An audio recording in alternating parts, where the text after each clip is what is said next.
In our headlines on this Wednesday, July 29th, here in South Korea.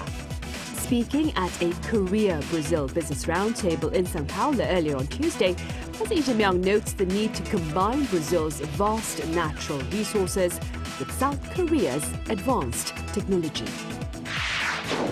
Meanwhile, SK Hynix shatters its own earnings record once again, with surging demand for AI memory chips driving a fifth straight quarter of stellar revenue and profit. In neighboring Japan, a powerful earthquake strikes the country's southern Kumamoto prefecture, killing at least 13 people and prompting large-scale rescue efforts. President Lee Jae-myung has pitched a stronger economic partnership between South Korea and Brazil, calling on the two countries to combine their strengths in advanced technology and natural resources to create new growth opportunities. Our top office correspondent Yoon Jung-min reports. Creating synergy in times of a fast-changing global order. That was President Lee Jae-myung at the Korea-Brazil Business Roundtable in Sao Paulo on Tuesday, noting the need to combine Brazil's critical minerals and clean energy with South Korea's advanced technology. 글로벌 불확실성이 높아질수록 서로의 강점을 활용해서 시너지를 낼 수 있는 파트너를 만나는 것이 그 어느 때보다도 중요합니다. He said the two countries will seek more projects to work together, building upon their strategic partnership. 차세대 민항기 공동 개발을 포함해서 핵심 광물 분야의 공급망 협력, 또 선풍적 인기를 끌고 있는 K-뷰티까지 이 세 가지 분야에서 큰 성과를 만들 수 있을 것으로 기대합니다. Calls for expanded cooperation were echoed by Brazil's Vice President Geraldo Alckmin. We must not merely focus on increasing the trade volume. It's important to create more added value, strengthen the production chain, and make investment together. Joining the meeting were dozens of business leaders from the two countries, including the chairman of the Federation of Korean Industries, Gouging, Hyundai Motor Group chairman Cheonggyecheon, and the head of Apex Brazil, Vladimir Müller, who is in charge of promoting trade and investment. 7 corporate MOUs were signed, including those on aerospace, digital healthcare, and critical minerals. President Lee said that business cooperation would not be easy if governments do not resolve issues related to tariffs and regulations. He designated me for communication with Vice President Alckmin, solely dedicated to coordinating these issues. President Lee once again noted the need for the Korea-Mercosur trade agreement, having agreed on Monday with his Brazilian counterpart Lula da Silva to speed up resuming negotiations. Later in the day, Lee visited a metal workers union office in Sao Paulo, where Lula used to work as union president decades ago after working as a metal worker in his early career. After wrapping up his state visit to Brazil, President Lee will head to Chile for a 2-day official visit to meet his Chilean counterpart, Jose Antonio Cast. Yoon Jung-min, Arirang News, Sao Paulo. Up next, we share with you the thoughts of a scholar here who believes the Lee Jae-myung administration's campaign in Latin America could mark a strategic shift in South Korea's economic diplomacy toward the resource-rich global South. Our senior correspondent Oh Soo-young covers these thoughts. President Lee Jae-myung's South America tour could redraw Korea's economic diplomacy map as his administration looks beyond advanced economies towards the global South. Professor Kwak Jae-sung of Kyung University sees it as a potential turning point. Until now, our economic diplomacy has focused on advanced countries. I expect this to become a chance to expand it in earnest towards the global South. Brazil presents the first test. Korea's trade negotiations with the South American trade bloc Mercosur began in 2018, but stalled after 7 rounds. Agricultural access remains sensitive, but Kwak says the potential exchange is much larger. For example, it is a market where, if we buy $1 million worth of beef, we can sell hundreds of millions of dollars worth of manufactured goods, so I hope we lead trade in a more sincere, more structured way. In Chile, Korea's first free trade agreement helped increase bilateral trade 4.5-fold in its first 5 years, according to the Korea International Trade Association. The wider opportunity lies in resources for advanced manufacturing. AI needs electricity, and electricity involves everything from various types of power generation equipment to energy storage systems. These are all primary commodities, and these countries possess most of them. Chile has copper, Argentina and Chile have lithium. Brazil is a country that has everything. Together, President Yi's three destinations represent 280 million people and $3.7 trillion in economic output. But reaching those consumers may require local presence. The strategy of investing locally is more effective in the Brazilian market than exporting and selling there, because tariffs and other taxes are so high that the moment a product is exported, it tends to lose its price competitiveness. So it is very important to find a good local partner and enter through investment. Competition is already intense, especially with geopolitical and economic uncertainty continuing across the world. More important than trade is diversifying energy supply chains and critical minerals, and cooperating in future industries. Latin America can be an optimal alternative partner, especially when the Middle East and the Strait of Hormuz have shown the need to diversify Korea's energy portfolio. The test now is whether Yi's tour can turn that potential into lasting trade and production links. Oh Soo-young, Arirang News. In other news now, SK Hynix is looking at yet another set of record-breaking earnings as soaring demand for AI chips powers its best quarterly performance, even as investors grow increasingly cautious about the pace of future growth. Our business correspondent Park Jun-an has the latest numbers. Korean semiconductor titan SK Hynix has once again rewritten its own history. According to preliminary figures, the company's second quarter revenue reached around 79.3 trillion won, or roughly $54.5 billion. This extends its record-breaking earnings streak to 5 consecutive quarters. Operating profit reached 60.54 trillion won. What is even more remarkable is the operating margin, which pushed past the historic 72% mark set in the first quarter to reach 76% in the second. The profit growth continues to be fueled by explosive global demand for AI-related memory chips, especially next-generation high-bandwidth memory, or HBM, supplied to global big tech companies. With supply remaining tight, long-term supply contracts for both premium DRAM and NAND flash have allowed the company to maintain strong pricing power. Despite the company's undisputed record earnings, its stock price, along with those of many global memory chip makers, has plunged by over 50% from its June high, when it nearly reached 3 million won per share. This is because market watchers have started to question whether the company's growth momentum may begin to face limits going forward. If I had to point to a reason, it's that the earnings didn't quite meet the market's expectations. There were also expectations for stronger shareholder return measures, but there weren't any major announcements on that front.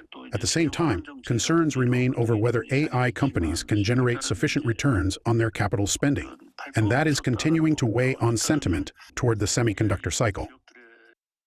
While the company said it will double its memory production capacity by 2030, the base effect from quarters of explosive growth, combined with potential macroeconomic headwinds, could cap further gains in the second half of the year. Park Jun-an, Arirang News. Meanwhile, after one of the fastest rallies in its history, the South Korean stock market is now under scrutiny as a sharp correction prompts regulators here to examine the market's structure. Baek Joo-hee files this report. On Wednesday, the KOSPI plunged to the mid-5,000s and closed at 5,663.24, down by 5.98%. The Kosdaq also suffered heavy losses, falling 6.12% to end at 662.68.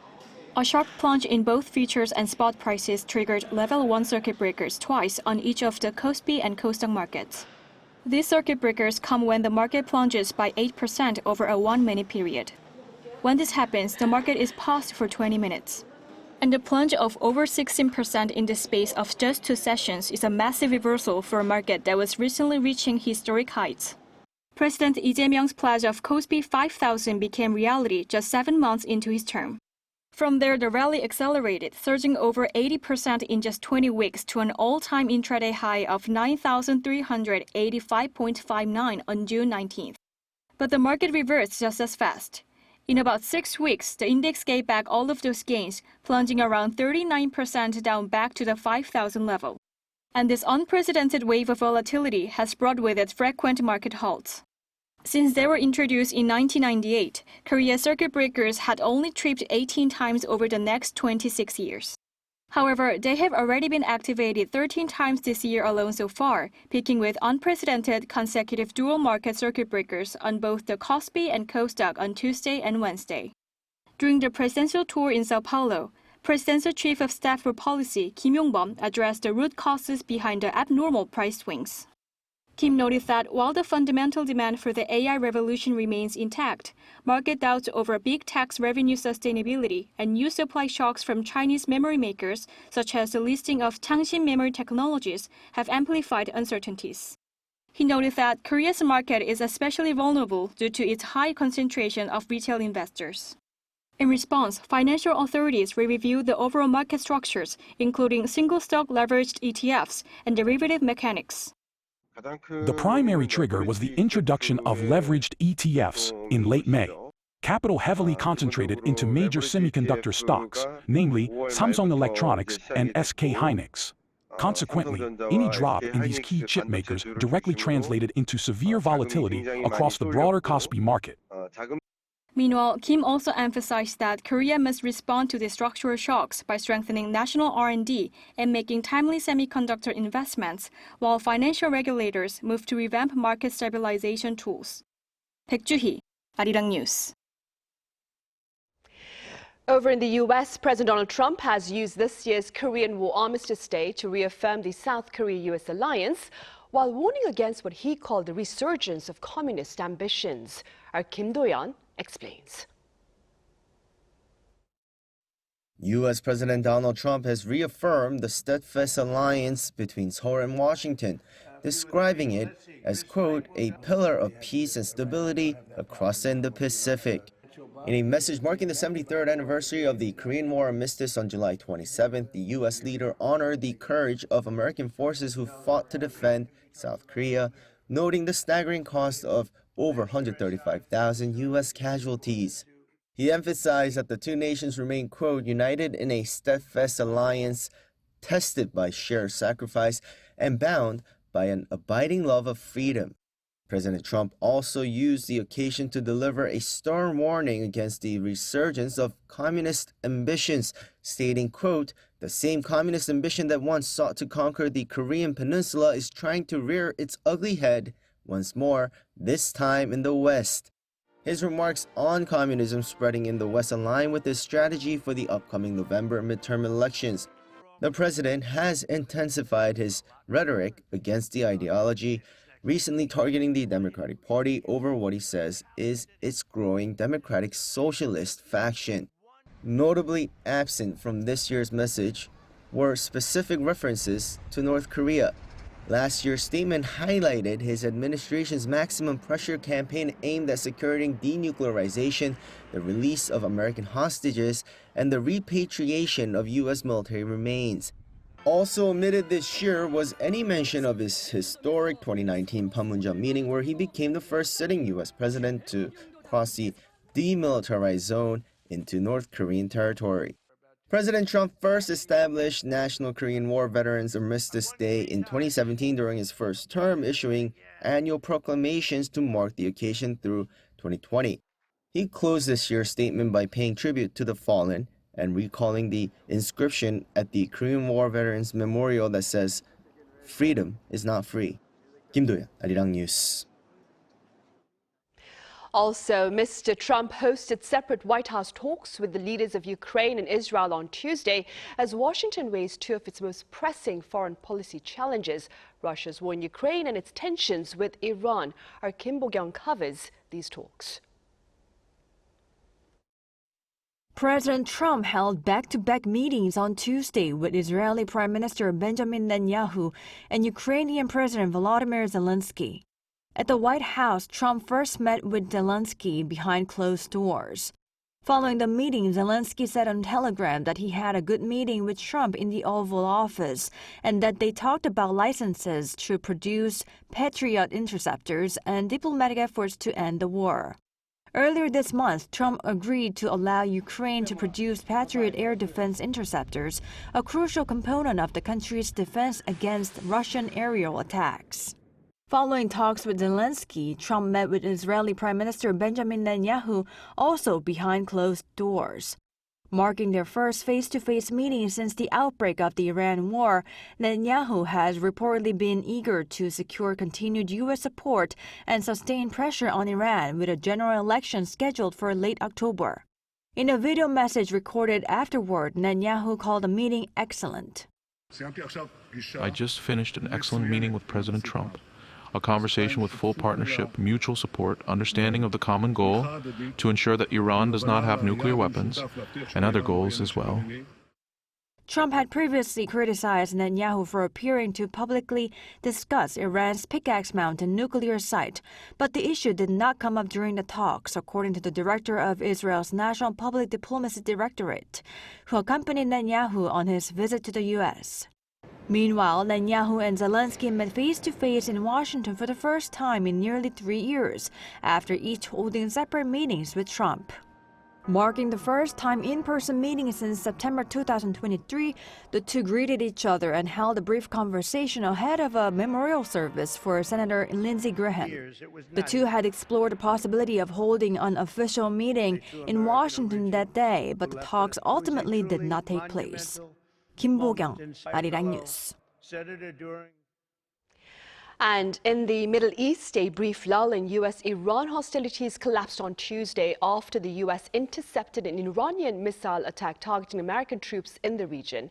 Our Cheonggyecheon has the latest. The U.S. military and Saudi Arabia's armed forces conducted precision strikes against Iran-aligned militant groups in Iraq on Wednesday. According to U.S. Central Command, the operation was carried out in response to attacks on U.S. forces and Saudi energy infrastructure allegedly directed by Iran's Islamic Revolutionary Guard Corps. CENTCOM said U.S. and Saudi fighter aircraft struck multiple logistics and weapon sites in eastern Iraq after more than 30 drone attacks over the past 72 hours. The command warns that Iran and its proxy groups must halt such attacks to avoid further U.S. military action. Earlier, Iran's Islamic Revolutionary Guard Corps said it launched multiple ballistic missiles in what CENTCOM described as an attempted surprise attack on U.S. forces in the Middle East. The U.S. military said the attack took place on Tuesday and that all incoming missiles were successfully intercepted, and that the U.S. forces remain vigilant and at a high state of readiness. CENTCOM did not disclose any locations of targets, while Axios said Iran launched the ballistic missiles at U.S. military targets in Jordan. Earlier that day, Saudi Arabia also said it had intercepted and destroyed drones targeting petroleum facilities in the country's eastern region.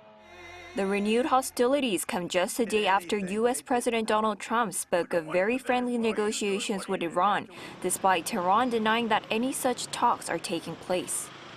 Cheonggyecheon, Arirang News.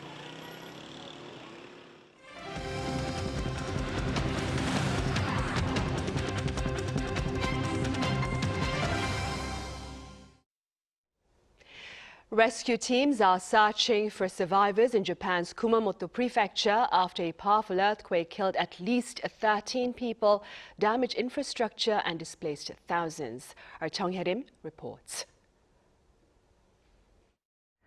At least 13 people have been confirmed dead after a powerful earthquake struck Japan's southern Kumamoto prefecture on Tuesday. According to Japan's public broadcaster NHK, Prime Minister Sanae Takaichi announced the death toll as authorities continue to assess the full extent of the damage.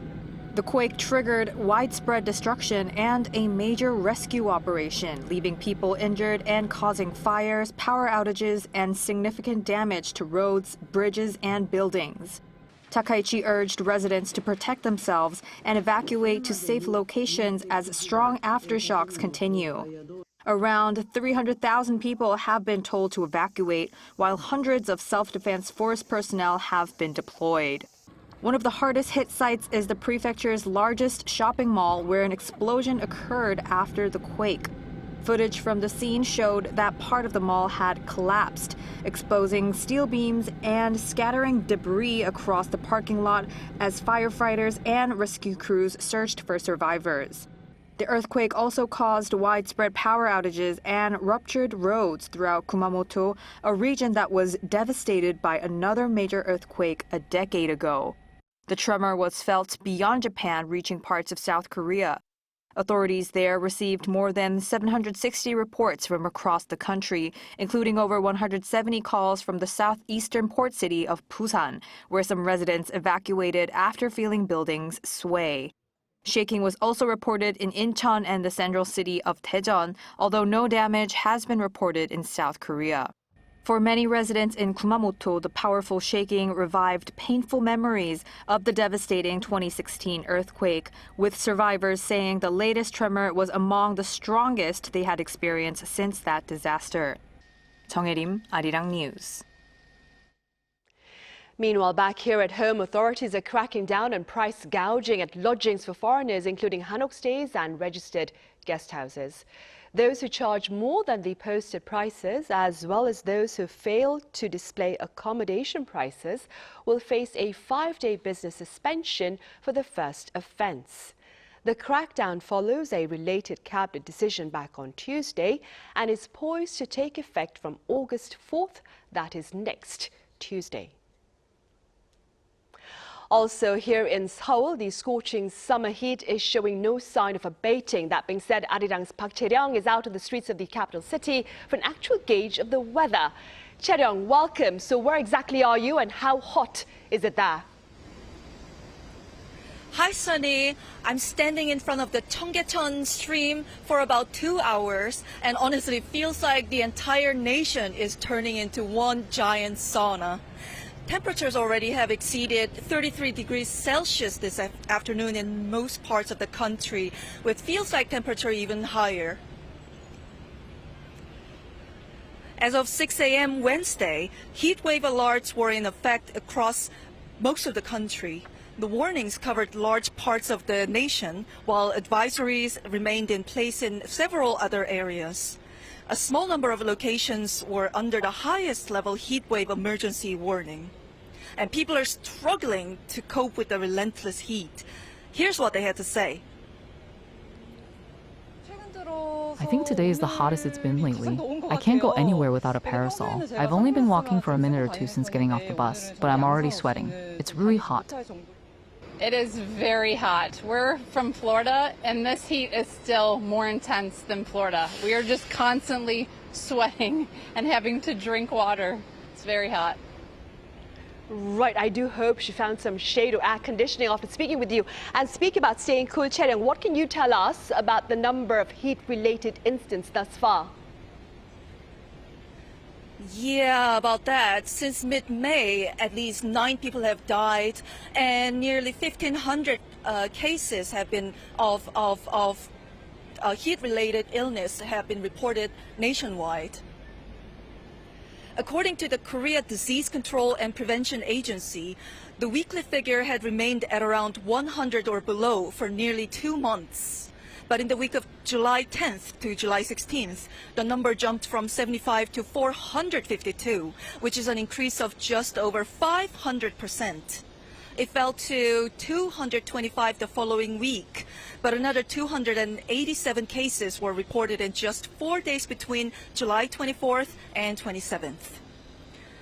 The most severe conditions have been concentrated in the southern regions. In Gyeongsangnam-do province, a heat wave emergency warning was issued as the temperature was forecast to feel as hot as 38 degrees Celsius or higher, which are levels considered potentially life-threatening. It is also, in fact, reported that as of 3:30 p.m. today, Yangsan in Gyeongsangnam-do province exceeded 40 degrees. The government urged people to immediately suspend or postpone all non-essential outdoor activities and work.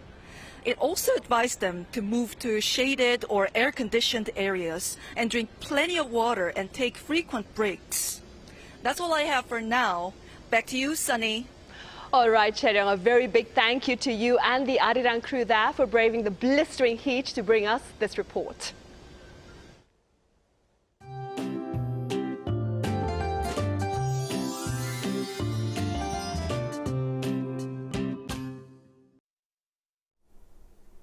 Relentless sunshine sent temperatures soaring across the country today.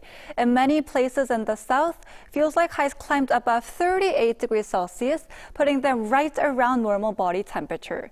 Heatwave alerts have also expanded and intensified across most of the country. Seoul has now been upgraded from a heatwave advisory back to a heatwave warning. And the heat isn't letting up after sunset. Seoul has now gone through 7 consecutive tropical nights, while Jeju Island has been stuck in nighttime heat for more than 3 weeks.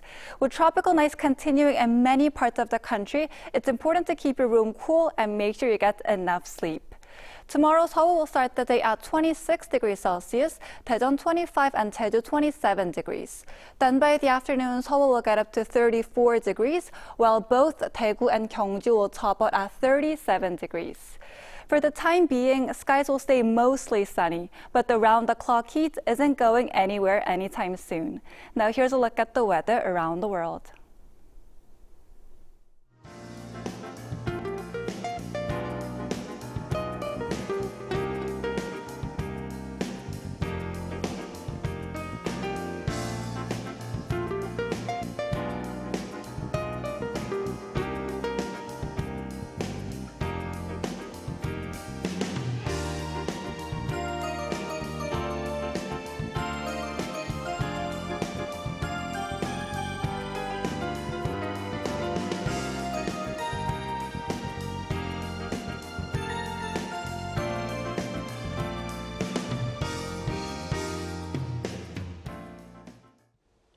Those are the headlines at this hour here in South Korea. Coming up next is our daily panel session, so do stay with us and thank you for now.